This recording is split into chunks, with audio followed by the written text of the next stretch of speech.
Hey there, this is Tara who has come to tell you a story. And to me a few months back, and the incident is still fresh in my mind. I'm going to share the story to help you realize toxic behavior and when you should fight against it. I'm currently 32 years old. My small family includes my husband, Steven, who's also 32, and our kitten. Steven and I are actually high school sweethearts who married young. We both went to college in separate states but continued to have a very strong relationship. Next month we will be celebrating our 15th year of being a couple. Needless to say, my mother-in-law Lily won't be invited. You see, Lily has never really liked me.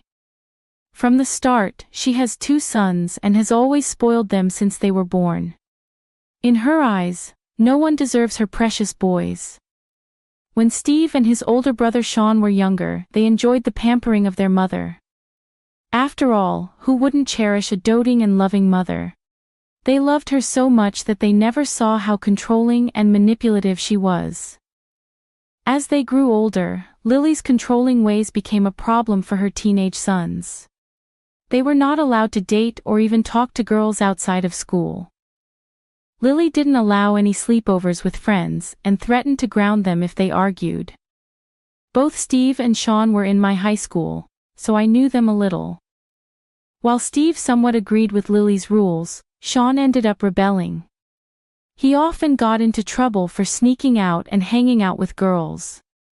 His mom even showed up at school to threaten his then-girlfriend of 1 year. What Lily didn't realize was that Sean had already grown a spine and refused to listen to Lily. He defended Jessie, his now wife, when Lily tried to scare her away and insult her.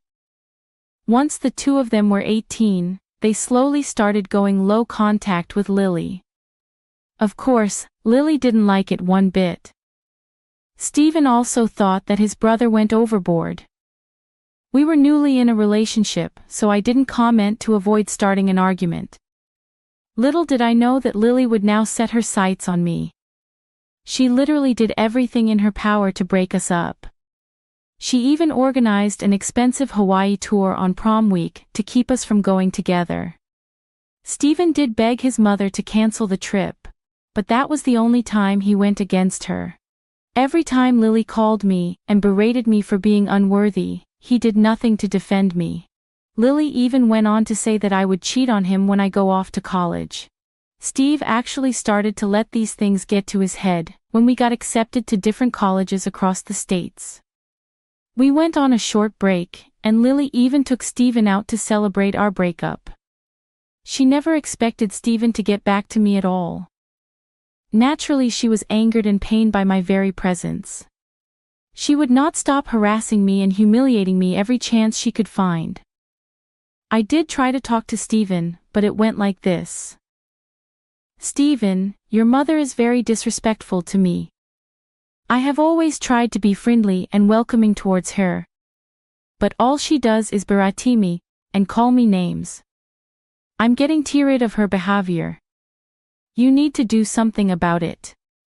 Tara, you know my mother's a little sensitive with what happened with Sean. She's afraid to lose me as well. She only means well for me and my future. You shouldn't take her words to heart. So you're okay with how Lily treats me? Seriously, Steve, you remember she tried to break us up, right? She only did that because she thought you would cheat. If you had cheated on me, I would have been heartbroken. She wanted to help me escape a bad heartbreak. Are you serious? She played on your insecurities to end our relationship. How can you justify that? No matter what I said, Steve never agreed with my perspective. He always thought that I was overreacting and Lily was only looking out for him. He downright refused to believe me when I said that Lily calls me up to berate me. He always said that Lily could do no such thing and I'm falsely accusing her of being mean. Even Sean tried to talk some sense into him. After knowing everything, he fought with Sean and told him that he betrayed their mom. Things were pretty strange between Sean and Steven. Sean ended up getting married to Jessica, the same high school girlfriend who Lily tried to scare off. He invited Sean and me but refused to even tell Lily about the wedding. Lily was in hysterics and tried to convince Steven to talk to Sean and get her invited. Steven, being the mama's boy he is, argued with Sean about Lily. Steven almost didn't go to the wedding to support Lily. However, I said to him, "Do you want to boycott the wedding to support Lily? You know what she has done to Sean and Jesse in high school. She still complains about Jesse and says that she took Sean away from her. Why do you think they should invite her to their wedding? Look, you didn't know anything. All this was a big misunderstanding. She was trying to do the best for Sean. Mom can get carried away sometimes, but she is ready to mend bridges. We're family, and we shouldn't hold grudges against each other. It's their wedding, and they can choose who to invite. It's not your place to make those requests. We need to respect their decision. I know I can't do much. This is why I'm not attending the wedding. I want them to know that they are making a mistake. I'm going to RSVP tomorrow. They will have plenty of time to change their mind.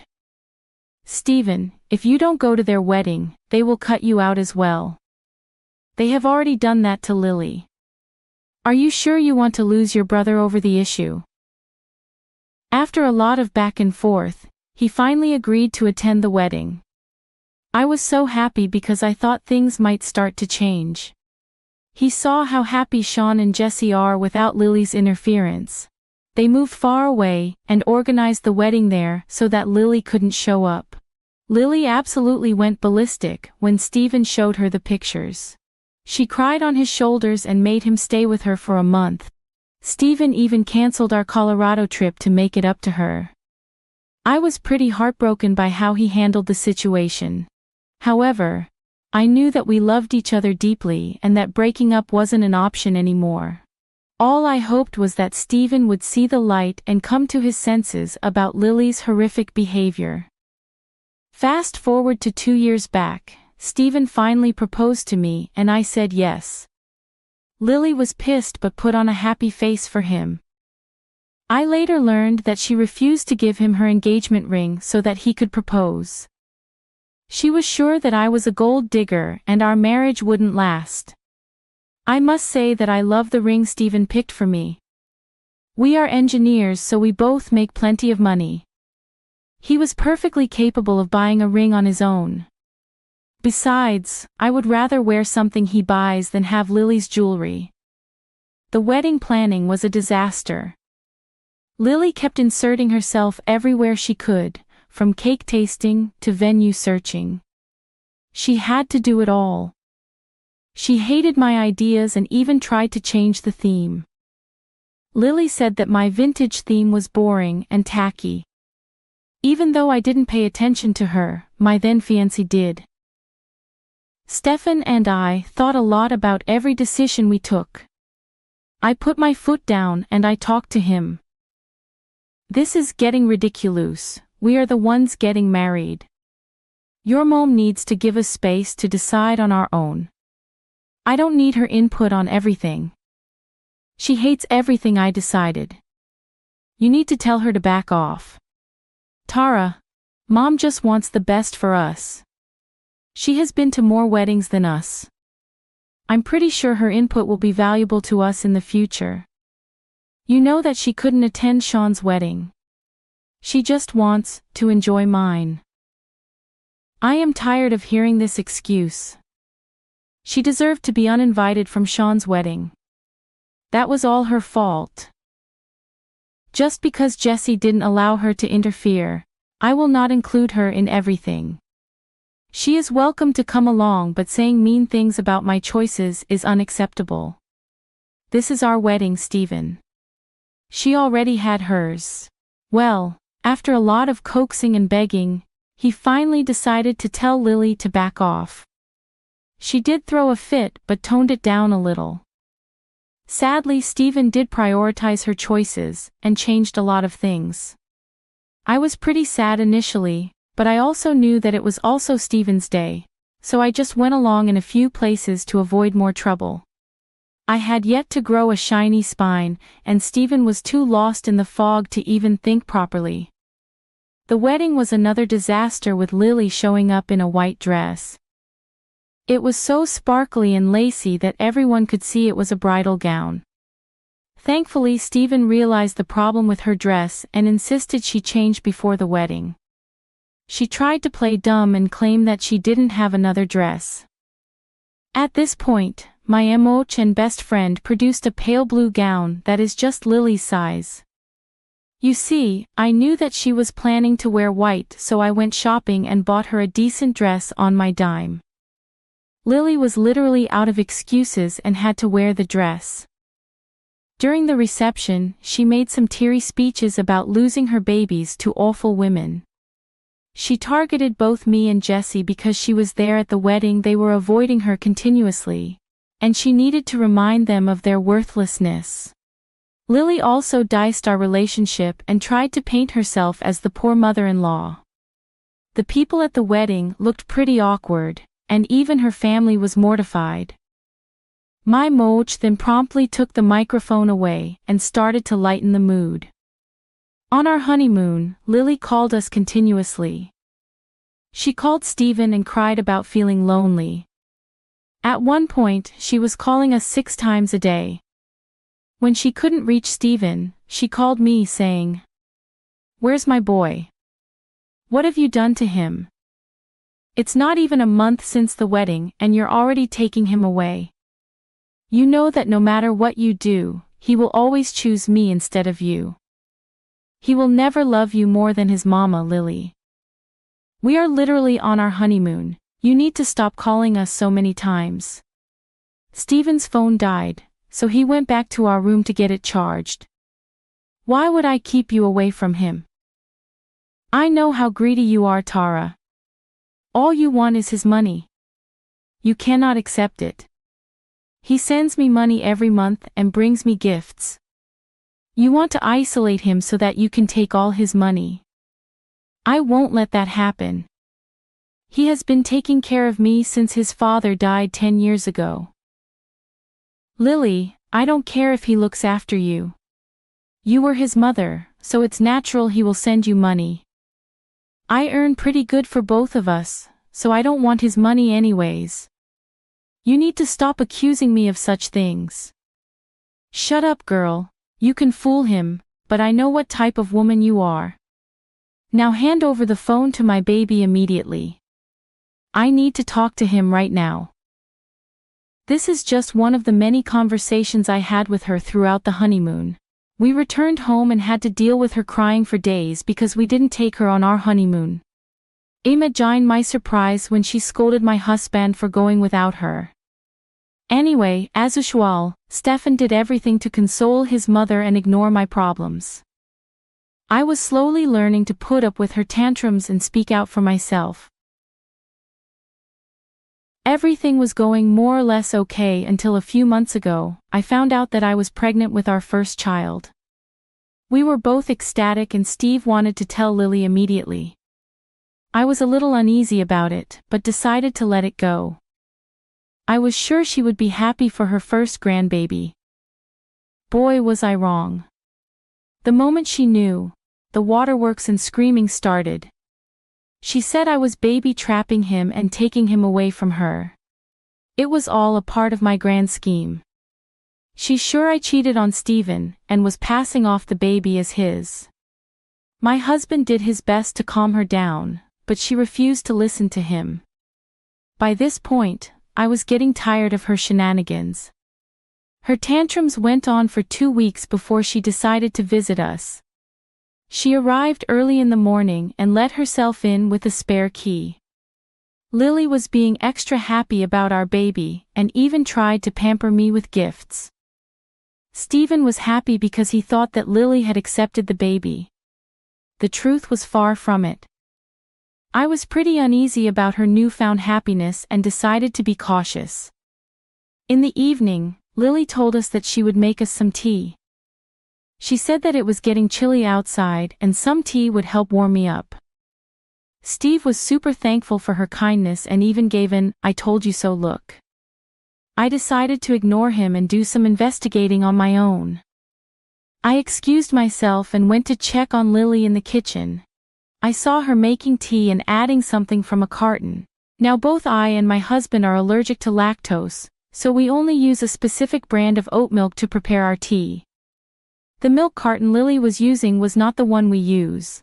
I noticed that she used the oat milk for 1 cup and the suspicious carton for the other. I thought she was just using another type of vegan milk for variety. However, I was still uneasy when she put the suspicious mug in front of me. I started to panic.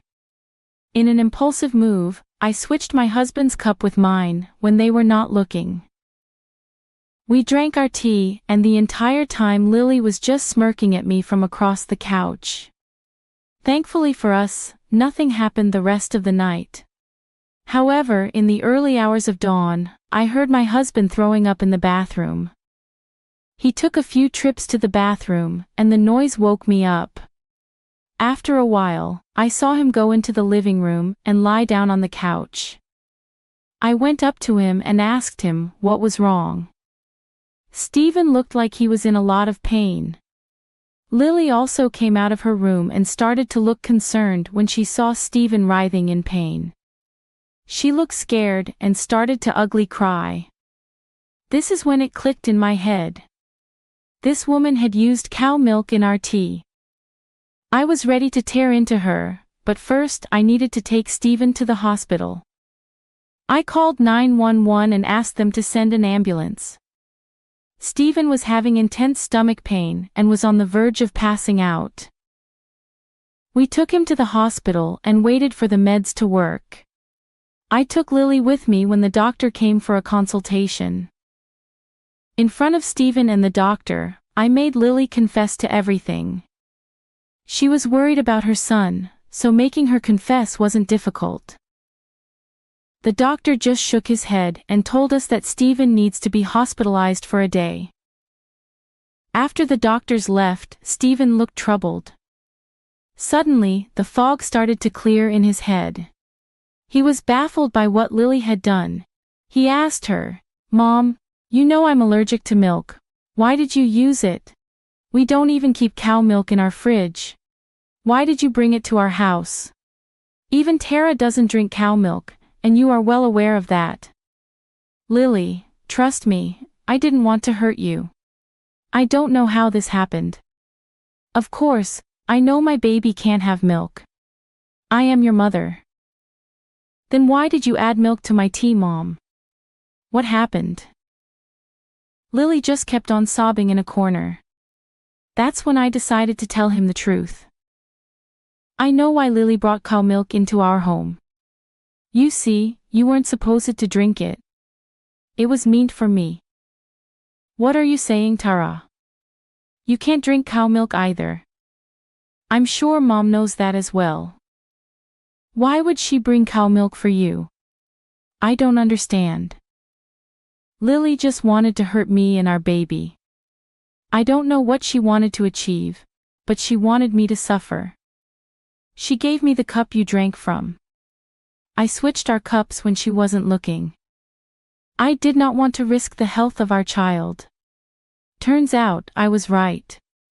There's no way she would do that. You were lying, Tara. Mom, say something. You told me you were happy for us. Tell me you didn't do this." Lily pretty much started to wail and scream, cry at this point. It got so noisy that a nurse had to escort her out. Not that any of us wanted her there anymore. Stephen was pretty shocked and traumatized by what Lily did. He profusely apologized to me and vowed to keep Lily away from our lives. I could tell that he was hurt by what Lily did. I comforted him the best I could and took him home the next day. I also managed to change the lock on our house when Stephen was in the hospital. He called Lily and told her that we were going no contact with her for good. Cue the crying and wailing again. She said, "No, you can't do this to me. I'm your mother. You cannot cut me off, Stephen, please. Mom, after what you've done, there's no way I want you around. I always stood up for you and defended you. I was too blind to see how much you're hurting my family. I won't allow this anymore. You have crossed the line. Stephen, please. I didn't mean for this to happen. She was taking all your time, and I was feeling lonely. I thought that the baby would make things worse. I simply wanted to hurt her a little and make her suffer. I'm sorry. There's no point in saying sorry now. You have done something unforgivable. I cannot even imagine what would have happened if Tara had drunk the tea you gave her. I am disgusted with you and don't want to hear your voice again. Leave us alone. With that, we slowly started going no contact with her. She showed up at the house and tried to get in with her keys. When she saw that we changed the lock, she started banging on the door. We simply called the cops and let them deal with her. We also blocked her on all our phones and social media. Sean and Jesse contacted our extended family to inform them about the issue. Everyone was downright disgusted and appalled by her behavior. After discussing her actions with me, Stephen, Sean, and Jesse, we decided to put a restraining order on her. With all the evidence caught on our security camera and her confession to the doctor, the order was granted pretty soon. So far she has stayed away but has tried to fish for information from our extended family. No one has agreed to entertain her demand. So far, we have also cut off our financial support, so she had to take up a job at Walmart to get by. We are also slowly building back our relationship with Sean and Jesse. Stephen and Sean had a heart-to-heart conversation and solved their problems. Jesse and I were always good friends, so this just made us even happier. Thankfully, my husband has finally come to his senses and protected me from Lily. We are now pretty happy and eagerly waiting for the birth of our child. To be on the safe side, I reminded my husband that I won't allow Lily to ever have a relationship with our child. To my surprise, he agreed to this condition immediately. We've been enjoying the peace in our household after Lily is gone for good. We might just move to Sean City after our child is born. I am not sure what the future will bring, but I am positive we will get through everything together.